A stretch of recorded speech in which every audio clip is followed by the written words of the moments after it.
करता है बाबा हम पास तेरे उड़ आए, पास तेरे उड़ आए। जो पिंजरे से उड़कर पंछी नीले गगन में जाए, पास तेरे उड़ आए। जी करता है बाबा हम पास तेरे उड़ आए, पास तेरे उड़ आए।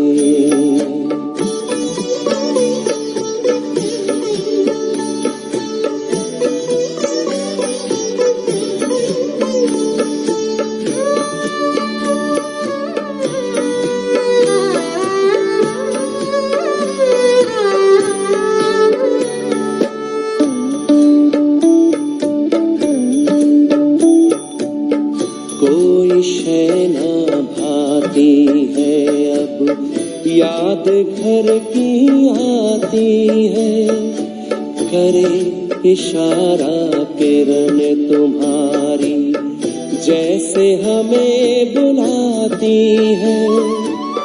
तेरी याद में समा के हम तो तुम सा ही बन जाए, पास तेरे उड़ आए, पास तेरे उड़ आए।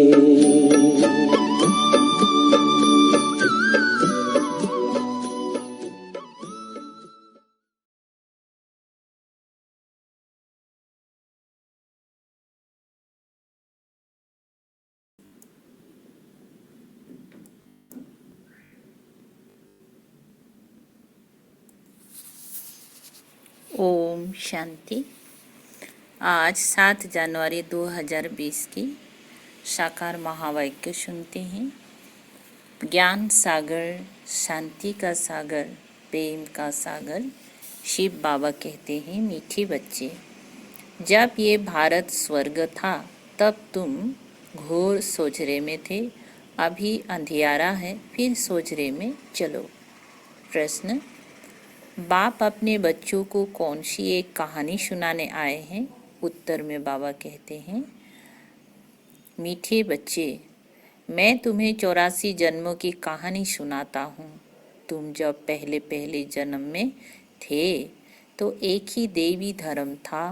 फिर तुमने ही 2 युग के बाद बड़े बड़े मंदिर बनाए हैं, भक्ति मार्ग शुरू की है ना? भक्ति शुरू की, बड़ा बड़ा मंदिर बना के।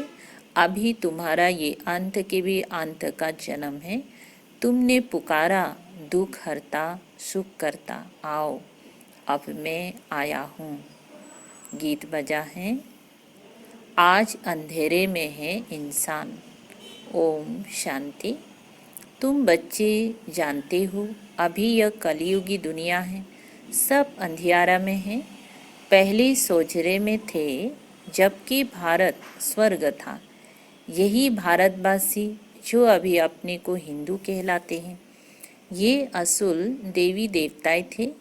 भारत में स्वर्गवासी थे जब और कोई धर्म नहीं था, एक ही धर्म था, स्वर्ग, बैकुंठ, बेहिश्त, हेवन, ये सब इस भारत के नाम थे। भारत पवित्र और प्राचीन धनवान था। अभी तो भारत कंगाल है क्योंकि अभी कलयुग है। तुम जानते हो हम अंधियारे में हैं। जब स्वर्ग में थे तो सोझरे में थे। स्वर्ग के राज राजेश्वर, राज राजेश्वरी श्री लक्ष्मी नारायण थे। उसको सुखधाम कहा जाता है। बाप से ही तुमको स्वर्ग का बरसा लेना है, जिसको जीवन मुक्ति कहा जाता है। अभी तो सब जीवन बंधन में है। खास भारत और आम दुनिया रावण की जेल में, शोक वाटिका में है। ऐसे नहीं, रावण सिर्फ लंका में था और राम भारत में था। उसने आकर सीता चुराई। ये तो सब है दंत कथाएं। गीता है मुख्य सर्वशास्त्रमय शिरोमणि श्रीमद अर्थात भगवान की सुनाई हुई है। भारत में मनुष्य तो कोई की सदगति कर नहीं सकते। सतयुग में थे जीवन मुक्त देवी देवताएं, जिन्होंने ये वर्षा कलयुग अंत में पाया था। भारतवासियों को ये पता नहीं है, ना कोई शास्त्र में है। शास्त्र में है भक्ति मार्ग का ज्ञान। सद्गति मार्ग का ज्ञान मनुष्य मात्र में बिल्कुल है नहीं। सब भक्ति सिखलाने वाले हैं। कहेंगे शास्त्र पढ़ो, दान पुण्य करो। ये भक्ति द्वापर से चली आती है। सतयुग और त्रेता में है ज्ञान की पारलब्ध। ऐसे नहीं कि वहाँ भी ये ज्ञान चलता आता है। ये जो वर्षा भारत को था, वो बाप से संगम युग पर ही मिला था, जो फिर अभी तुमको मिल रहा है। भारतवासी जब नरकवासी बेहद दुखी बन जाते हैं, तब पुकारते हैं, हे पतित पावन दुख हरता सुख करता। किसका? सर्व का। क्योंकि भारत खास, दुनिया आम, सब में 5 विकार है। बाप है पतित पावन। बाप कहते हैं, मैं कल्प कल्प कल्प के संगम पर आता हूँ, सर्वों का सद्गति दाता बनता हूँ। अहिल्याय, गणिकाय और जो गुरु लोग हैं, उन सब का उद्धार मुझे ही करना पड़ता है, क्योंकि ये तो है ही पतित दुनिया। पावन दुनिया सतयुग को कहा जाता है। भारत में इन लक्ष्मी नारायण का राज्य था। भारतवासी ये नहीं जानते कि ये स्वर्ग के मालिक थे। पतित खंड माना झूठ खंड, पावन खंड माना सच खंड। भारत पावन खंड था। ये भारत है अविनाशी खंड, जो कभी विनाश नहीं होता है। जब इनका लक्ष्मी नारायण का राज्य था, तो और कोई खंड थे नहीं, वो सभी बाद में आते हैं। मनुष्य ने तो कल्प लाखों वर्ष का लिख दिया है। बाप कहते हैं कल्प की आयु 5000 वर्ष है। वे फिर कह देते मनुष्य 84 लाख जन्म लेते हैं। मनुष्य को कुत्ता, बिल्ली, गधा आदि सब बना दिया है, परंतु कुत्ते बिल्ली का जन्म अलग है। 84 लाख वेराइटी हैं। मनुष्यों की तो वेराइटी एक ही है, उनके ही 84 जन्म हैं। बाप कहते हैं भारतवासी अपने धर्मों को ड्रामा प्लेन अनुसार भूल गए हैं। कलयुग अंत में बिल्कुल ही पतित बन पड़े हैं। फिर बाप संगम पर आकर पावन बनाते हैं। इसको कहा जाता है दुखधाम। फिर भारत सुखधाम होगा। बाप कहते हैं, हे बच्चों, तुम भारतवासी स्वर्गवासी थे, फिर तुम 84 जन्मों की सीढ़ी उतरते हो। सतो से रजो तमो में जरूर आना है। तुम देवताओं जैसा धनवान, ever happy, ever healthy, wealthy कोई नहीं होता। भारत कितना साहूकार था। हीरे जवाहरत तो पत्थरों मिसल थे। 2 युग बाद भक्ति मार्ग में इतने बड़े बड़े मंदिर बनाते हैं। वे भी कितने भारी मंदिर बनाए हैं। सोमनाथ का मंदिर बड़े से बड़ा था। सिर्फ एक मंदिर तो नहीं होगा ना, और भी राजाओं के मंदिर थे, कितना लूट कर ले गए। बाप तुम बच्चों को स्मृति दिलाते हैं, तुमको कितना साहूकार बनाया था। तुम सर्वगुण संपन्न, 16 कला संपूर्ण थे। यथा राजा, महाराजा, महारानी, उन्हों को भगवान भगवती भी कह सकते हैं। परंतु बाप ने समझाया है भगवान एक है, वो बाप है। सिर्फ ईश्वर व प्रभु कहने से भी याद नहीं आता कि वे सभी आत्माओं का बाप है। बाप कहानी बैठ सुनाते हैं, अभी तुम्हारे बहुत जन्म के अंत का जन्म है। एक की बात नहीं है, ना कोई युद्ध का मैदान आदि है। भारत बस ये भूल गए हैं कि उन्हों का राज्य था। सतयुग की आयु लंबी कर देने से बहुत दूर ले गए हैं। बाप आकर समझाते हैं, मनुष्य को भगवान नहीं कह सकते, मनुष्य किसी की सद्गति नहीं कर सकते। कहावत है, सर्वों का सद्गति दाता, पतितों का पावन करता एक है। एक ही सच्चा बाबा है जो सचखंड की स्थापना करने वाला है। पूजा भी करते हैं, परंतु भक्ति मार्ग में तुम जिसकी पूजा करते आए हो, एक की भी बायोग्राफी को नहीं जानते। इसीलिए बाप समझाते हैं, तुम शिव जयंती तो मनाते हो, शिव जयंती तो मनाते हो ना। बाप है नई दुनिया का रचयिता, हेवनली गॉडफादर, बेहद सुख देने वाला। सतयुग में बहुत सुख था, वो कैसे और किसने स्थापन किया, ये बाप ही बैठ समझाते हैं। नरकवासी को आकर स्वर्गवासी बनाना या भ्रष्टाचारियों को श्रेष्ठाचारी देवता बनाना, ये तो बाप का ही काम है। बाप कहते हैं, मैं तुम बच्चों को पावन बनाता हूँ, तुम स्वर्ग के मालिक बनते हो। तुमको पतित कौन बनाते हैं? ये रावण। मनुष्य कह देते, दुख भी ईश्वर ही देते हैं। बाप कहते, मैं तो सभी को इतना सुख देता हूँ, जो फिर आधा कल्प तुम बाप का सिमरन नहीं करेंगे। फिर जब रावण राज्य होता है तो सबकी पूजा करने लग पड़ते हैं। ये है तुम्हारा बहुत जन्म के अंत का जन्म। कहते हैं, बाबा कितने जन्म हमने लिए। बाबा कहते, मीठे मीठे भारतवासियों, हे आत्माओं, अब तुमको बेहद का बरसा देता हूँ। बच्चे, तुमने 84 जन्म लिए हैं, अभी तुम 21 जन्मों के लिए बाप से बरसा लेने आए हो। सभी तो इकट्ठे नहीं आएंगी। तुम ही सतयुग का सूर्य बंसी पथ फिर से लेते हो, अर्थात सच्चे सत्य बाबा से सत्यनारायण, सत्य नर से नारायण बनने का ज्ञान सुनते हो। ये है ज्ञान, वो है भक्ति। शास्त्र आदि सब है भक्ति मार्ग के लिए, वे ज्ञान मार्ग के नहीं हैं। ये है स्पिरिचुअल रूहानी नॉलेज। सुप्रीम रूह बैठ नॉलेज देते हैं। बच्चों को देही अभिमानी बनना पड़े, अपने को आत्मा नीचे कर माम एकम याद करो। बाप समझाते हैं, आत्मा में ही अच्छे व बुरे संस्कार होते हैं, जिस अनुसार ही मनुष्य को अच्छा व बुरा जन्म मिलता है। बाप बैठ समझाते हैं, ये जो पावन था, अंतिम जन्म में पति थे तत्वतम। मुझ बाप को इस पुरानी रावण की दुनिया, पतित दुनिया में आना पड़ता है। आना भी उस तन में है जो फिर पहले नंबर में जाना है। सूर्यवंशी ही पूरे 84 जन्म लेते हैं। ये है ब्रह्मा और ब्रह्मावंशी ब्राह्मण। बाप समझाते तो रोज है। पत्थर बुद्धि को पारस बुद्धि बनाना मासी का घर नहीं है। हे आत्माएं, अब देही अभिमानी बनो। हे आत्माएं, एक बाप को याद करो और राजाई को याद करो। देह के संबंध को छोड़ो। मरना तो सभी को है, सबकी वानप्रस्थ अवस्था है। एक सद्गुरु बिगर सर्व का सद्गति दाता कोई हो नहीं सकता। बाप कहते हैं, हे भारतवासी बच्चों, तुम पहले पहले मेरे से बिछड़े हो। गाया जाता है, आत्माएं परमात्मा अलग रहे बहुकाल। पहले पहले तुम भारतवासी देवी देवता धर्म वाले आए हो, और धर्म वालों के जन्म थोड़े होते हैं। सारा चक्र कैसे फिरता है सो बाप बैठ समझाते हैं।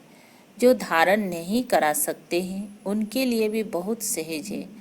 आत्माएं धारण करती हैं, पुण्य आत्मा पाप आत्मा बनती है ना। तुम्हारा ये 84 व अंतिम जन्म है। तुम सब वानप्रस्थ अवस्था में हो। वानप्रस्थ अवस्था वाले गुरु करते हैं मंत्र लेने के लिए। तुमको तो अभी देहधारी गुरु करने की दरकार नहीं है। तुम सब का मैं बाप, टीचर, गुरु हूँ। मुझे कहते भी हो, हे पतित पावन शिव बाबा। अभी स्मृति आई है, सब आत्माओं का बाप है। आत्मा सत है, चैतन्य है, क्योंकि अमर है। सभी आत्माओं में पाठ भरा हुआ है। बाप भी सत्य ना, बाप भी सत चैतन्य है।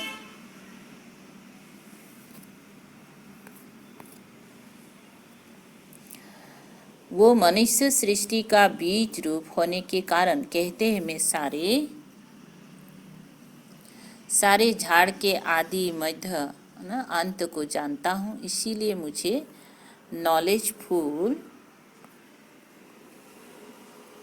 नॉलेजफुल कहा जाता है। तुमको भी सारी नॉलेज है। बीज से झाड़ कैसे निकलता है? झाड़ बढ़ने में टाइम लगता है ना। बाप कहते हैं मैं बीज रूप हूँ। अंत में सारा झाड़ जर्जरीभूत अवस्था को पा लेता है। अभी देखो, देवी देवता धर्म का फाउंडेशन है नहीं, प्राय गुम है। जब देवता धर्म गुम हो जाता है तब बाप को आना पड़ता है। एक धर्म की स्थापना कर बाकी सब का विनाश करा देते हैं। प्रजापिता ब्रह्मा द्वारा बाप स्थापना करा रहे हैं आदि सनातन देवी देवता धर्म के। ये भी सारा ड्रामा बना हुआ है, इनकी एंड होती नहीं। बाप आते हैं अंत में। जबकि सृष्टि के आदि मध्य अंत का नॉलेज सुनाना है तो जरूर संगम पर आएंगी। तुम्हारा एक बाप है। आत्मा सभी ब्रदर्स से मूल वतन में रहने वाली उस एक बाप को सब याद करते हैं। दुख में सिमरन सब करे, सुख में करे ना कोई। सुख में भी अगर सिमरन करे तो दुख काहे को हुई। रावण राज्य में दुख है ना, यहाँ सिमरन करते हैं तो बाप सबका सदगति दाता एक है, उनकी ही महिमा है। बाप नहीं आवे तो भारत को स्वर्ग कौन बनावे। इस्लामी आदि जो भी हैं सब इस समय तमो प्रधान है। सबको पुनर्जन्म तो जरूर लेना है। अभी पुनर्जन्म मिलता है नरक में, ऐसे नहीं कि स्वर्ग में चले जाते हैं। जैसे हिंदू लोग कहते हैं स्वर्गवासी हुआ तो जरूर नरक में था ना, अभी स्वर्ग में गया। तुम्हारे मुख में गुलाब स्वर्गवासी हुआ, फिर नरक के आसुरी वैभव तुम उनको क्यों खिलाते हो? बंगाल में मछलियाँ आदि भी खिलाते हैं। अरे उनको इन सब खाने की दरकार ही क्या है। कहते हैं फलाना पार निर्वाण गया। बाप कहते ये सब है गपुड़े, वापिस कोई भी जा नहीं सकते। जबकि पहले नंबर वालों को ही 84 जन्म लेने पड़ते हैं। बाप समझाते हैं इसमें कोई तकलीफ नहीं है। भक्ति मार्ग में कितनी तकलीफ है। राम राम जपते रोमांच खड़े हो जाते हैं। वे सब है भक्ति मार्ग। ये सूर्य चांद भी तुम जानते हो कि रोशनी करने वाले हैं। ये कोई देवता है थोड़ी है। वास्तव में ज्ञान सूर्य, ज्ञान चंद्रमा और ज्ञान सितारे हैं, उन्हों की महिमा है। वो फिर कह देते सूर्य देवताए नमो, उनको देवता समझ पानी देते हैं। तो बाप समझाते ये सब है भक्ति मार्ग। जो फिर भी होगा, पहले होती है अव्यभिचारी भक्ति, एक शिव बाबा की, फिर देवताओं की, फिर उतरते उतरते अभी तो देखो टिवाटे पर जहाँ 3 रास्ते मिलते हैं ना, तो वहाँ पर भी मिट्टी का दीवा जगाए, तेल आदि डाल उनकी भी पूजा करते हैं। तत्वों की भी पूजा करते हैं। मनुष्यों की भी चित्र बनाए पूजते हैं। अब इनसे प्राप्ति तो कुछ भी नहीं होती। इन बातों को तुम बच्चे ही समझते हो। अच्छा, मीठे मीठे सिकलधे बच्चों प्रति माता पिता बाप दादा का याद प्यार और गुड मॉर्निंग। रूहानी बाप की रूहानी बच्चों को नमस्ते। हम रूहानी बच्चों की रूहानी बाप दादा को याद प्यार गुड मॉर्निंग और नमस्ते नमस्ते। शुक्रिया बाबा, शुक्रिया। धारणा के लिए मुख्य सार है 1 नंबर, आत्मा से बुरे संस्कारों को निकालने के लिए देही अभिमानी रहने का अभ्यास करना है।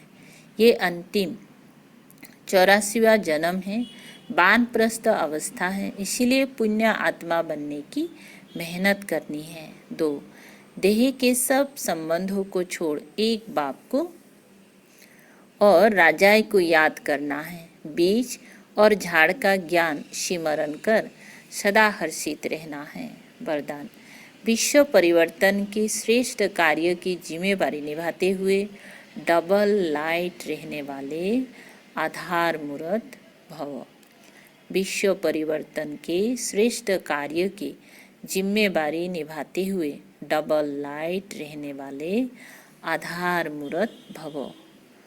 अच्छा स्पष्टीकरण है, जो आधार मूर्त होते हैं उनके ऊपर ही सारी जिम्मेदारी रहती है। अभी आप जिस रूप से जहाँ भी कदम उठाएंगी वैसे अनेक आत्माएं आपको फॉलो करेंगी, ये जिम्मेदारी है। लेकिन ये जिम्मेदारी अवस्था को बनाने में बहुत मदद करती हैं, क्योंकि इससे अनेक आत्माओं की आशीर्वाद मिलती है, जिस कारण जिम्मेदारी हल्की हो जाती है। ये जिम्मेदारी थकावट मिटाने वाली है। अच्छा स्लोगन है, दिल और दिमाग दोनों का बैलेंस रख सेवा करने से सफलता मिलती है। दिल और दिमाग दोनों का बैलेंस रख सेवा करने वाले क्या है, सेवा करने से सफलता मिलती है। अच्छा ओम शांति।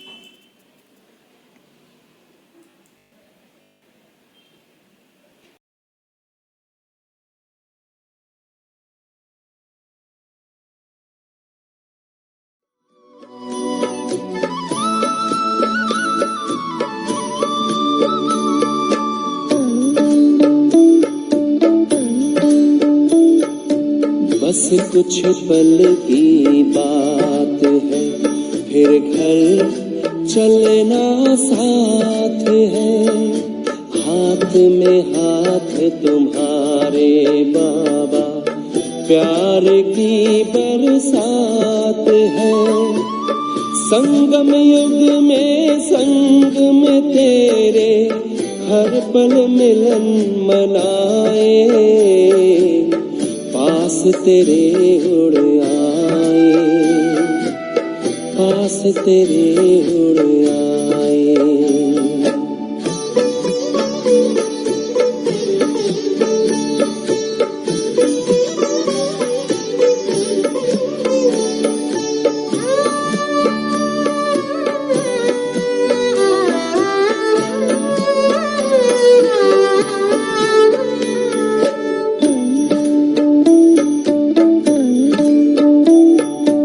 अंबर से भी पार है, मणियों का गार है।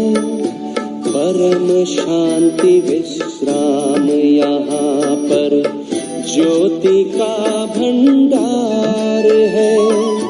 परमानंद सुधा नैनों से वसुधा पर छलकाए। पास तेरे उड़ आए, जी करता है बाबा हम पास तेरे उड़ आए, पास तेरे उड़ आए। जो पिंजरे से उड़कर पंछी नील गगन में जाए। पास तेरे उड़ आए, जी करता है बाबा हम पास तेरे उड़ आए, पास तेरे उड़ आए।